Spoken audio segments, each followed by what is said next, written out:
Hello guys, here's our topic for today is suicide rates in the world presented by Aisha Hakim and me, Danish Haikal and Ashraf Haikal. So here's for our table of content for today. We have four of content today. First one is introduction, second one is methodology, third one is result and interpretation, and the last one is conclusion.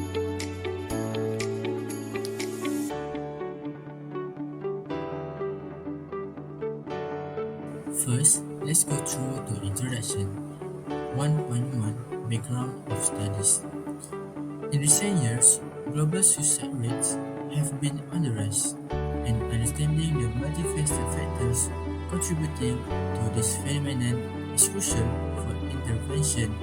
While the previous studies have examined certain determinants individually, a comprehensive examination encompassing various variables, both quantitative and qualitative, is largely missing. Next, 1.2 Objectives of Study. First, to identify the most significant socioeconomic and physiological determination of suicide rates. Second, to determine the relationship between identified variables and suicide rates. 1.3 Significance of Studies. This study aims to shed light on a wide range of determinants that could be crucial for policy implementations, community interventions, and mental health support strategies. Next, 1.4 Implication of Study. This study collects data using secondary data. Secondary data is the data that has already been collected through primary sources and made readily available for researchers to use for their own research.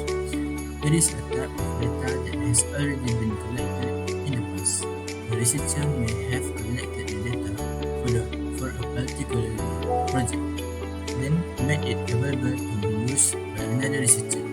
The data may also have been collected for general use with no specific research purpose, like in the case of the national census. Data classified as secondary for particular research may be said to be primary for another research.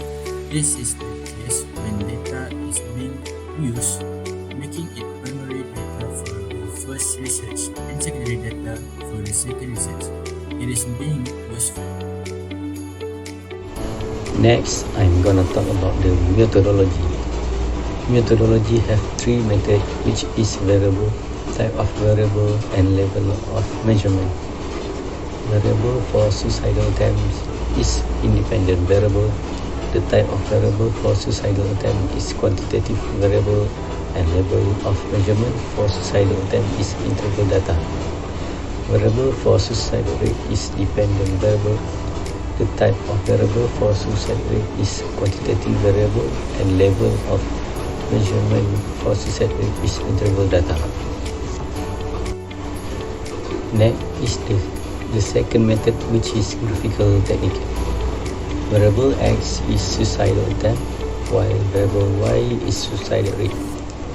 The chart that used in this data is box, whisker plot, and the scatter plot. And the third method, which is the last method, is numerical technique. In numerical technique, have a statistical technique and formula. The formula based on the statistical technique. We are going to use the 5 statistical technique. The first one is measure of the tendency, mean, median, and mode. Then the second one is the measure of dispersion, which is the variance, standard deviation, and range. The third technique is measure of position, minimum, maximum, first quartile, second quartile, and third quartile. Number 4 is correlation analysis, Pearson product, moment correlation, and coefficient of determination. The last technique is regression analysis, which is the linear regression. That's all from the methodology. So we're going for the result and interpretation. 3.1 Data presentation. Here we can see the histogram of suicide rate.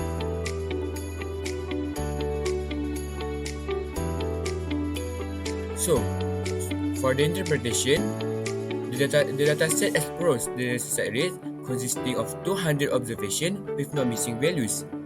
The average suicide rate is 53.4 as indicated by the mean, and the distribution show a relatively symmetrical pattern with median of 58.3. The most frequently occurring rate is at 22.0.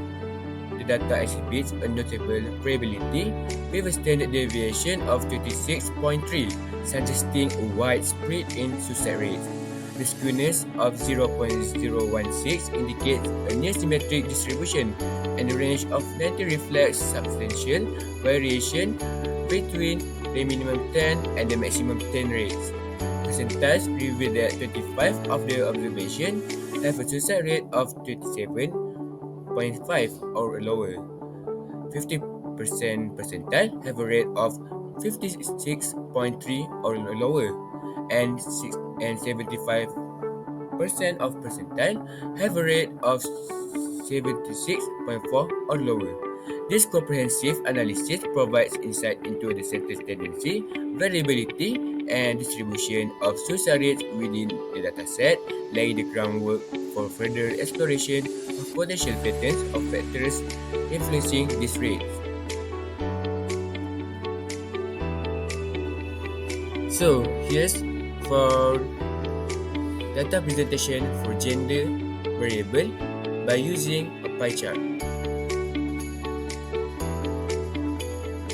So for the interpretation, the dataset focuses on gender values, providing insights into central tendency, variability, skewness, kurtosis, and percentiles. The mean gender value is around 2, and the distribution appears roughly symmetrical with a median close to the mean. The standard deviation of 0.76323 suggests a moderate level of variability. Skewness is slight 0.034, indicating a somewhat rightward skew but close to zero, suggesting a relatively normal distribution. Kurtosis at negative 1.276 implies a distribution with a lighter tails than normal. Percentiles reveal distribution details. For the pie chart, assuming 1 for male, 2 for female, and 3 for other, visually represents gender distribution, with mode 2 suggesting a prevalent female category. This information gives us a comprehensive overview of gender in the dataset, laying the groundwork for further analysis within the study of suicide rates and its determinants. So, we're going on for 3.2 descriptive statistic analysis. As you guys can see, here's our descriptive statistic for suicide rate. For the interpretation, the dataset includes information from 200 cases, examining suicide rates, the range representing the difference between the lowest 10 and the highest 10 rate is 90. On average, the suicide rate is around 53.4 with a standard deviation of 26.30, indicating variability.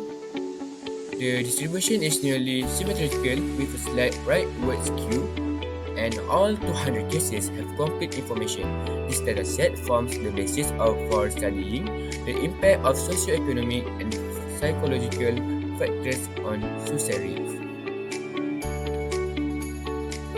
So next, here's the descriptive statistic for variable gender. The dataset includes information from 200 cases on gender. Gender categories vary from 1 to 3, with an average around 1.98. The data shows moderate variability in gender values. All 200 cases have complete gender information. The dataset serves as a basis for exploring how socioeconomic and psychological factors may relate to gender and influence suicide rates.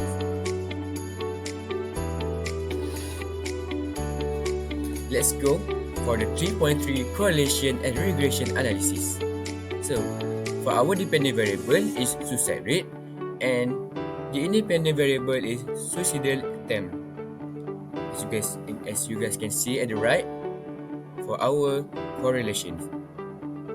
For the interpretation for our correlation, in examining the relationship between suicide rate and suicide attempt using Spearman's ratio correlation in a sample of 200 cases, the correlation coefficient was found to be 0.060. This suggests a very weak positive correlation between the two variables. However, the p-value of 0.400 indicates that this correlation is not statistically significant, emphasizing that the observed association could have occurred by chance. In essence, while there is a slight positive tendency between suicide rates and suicide attempts, it is not robust enough to be considered a reliable pattern in the dataset, possibly due to the influence of unaccounted factors. So, as you guys can see in my left, we can see the interpretation for scatter plot. The scatter plot reveals a concerning trend, a rise in suicide rate as the number of suicidal attempts increases. While not a perfect correlation, suggesting other factors at play, the data paints a clear picture. More attempts translate to a higher risk of completed suicides. One intriguing outlier deserves a further investigation, while additional context and statistical analysis will strengthen our understanding of this crucial relationship. Ultimately, this graph underscores the need of effective interventions to address suicidal behavior and prevent tragic outcomes. Next, for the regression, in the dataset, the independent variable suicidal attempts have a range of 2, varying from 1 to true, indicating 3 categories. First one, no suicidal attempts coded as 1. Secondly, 1 or 2 suicidal attempts coded as 2. And the next is 3 or more suicidal attempts coded as 3. The mean value for this variable is 2.01 with a standard deviation of 0.8268, suggesting a moderate level of variability. For the dependent variable suicide rate, the range is 90, ranging from 10 to 100. The mean suicide rate is 53.3950 with a standard deviation of 26.29808, indicating considerable variability in suicide rates across the sample. For the skewness for suicide attempts is negative 0.091, suggesting a very slight leftward skew, indicating a distribution that is nearly symmetrical. The skewness for suicide rate is 0.016, indicating a very slight rightward skew. All 200 cases have a complete information for both the independent and dependent variable. This information provides a comprehensive overview of the dataset and serves as a foundation for further analysis to explore the relationship between suicidal attempts and suicide rates in the context of socio-economic and psychological determinants. Understanding this relationship can contribute to a multifaceted exploration of factors influencing suicide rates. Next, correlations. The table we received shows a statistically significant positive correlation between suicide rate and suicidal attempts. Percent correlations equal to 0.061, but p equal to 0.392. This implies that as suicide rate decreases, suicidal attempts especially becomes more extreme.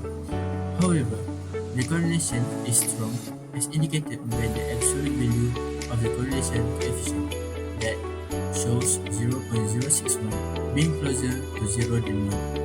This means that the relationship between the two variables is not very strong. Next, let's move on to model summary. The statistical model, the model 1 with 200 cases, suggests a which relationships are equal to 0.061 between the included variables and suicide rates.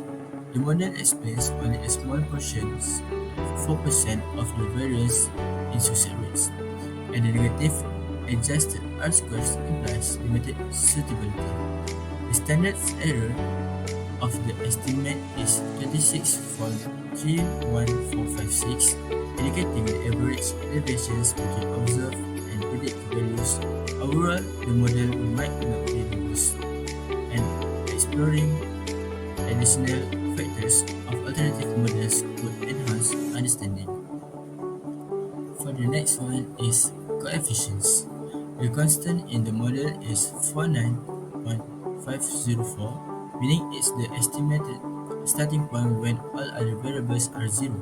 Suicidal attempts have a coefficient of 1.936, but it's not statistically significant. P equal to value 0.392, indicating it may not reliably predict changes in suicide rates. The constant, however, is significant with a very low p-value, that low from 0.001. This suggests that factors not included in the model might be more influential in predicting suicide rates. Last, for conclusion, in summary, the dataset reveals that while there is a statistically significant but weak positive correlation between suicide rates and suicidal attempts, the model's explanatory powers is limited. Explaining only 4% of the variance in suicide rates, the coefficient for suicidal attempts is not statistically significant, suggesting it may not reliably predict changes in suicide rates. The significant constant in the model implies that other unconsidered factors might play a more significant role in predicting suicide rates than the variables included. Therefore, further exploration of additional factors is crucial for a more comprehensive understanding of the determinants of suicide rates. That's all from my team. Thank you.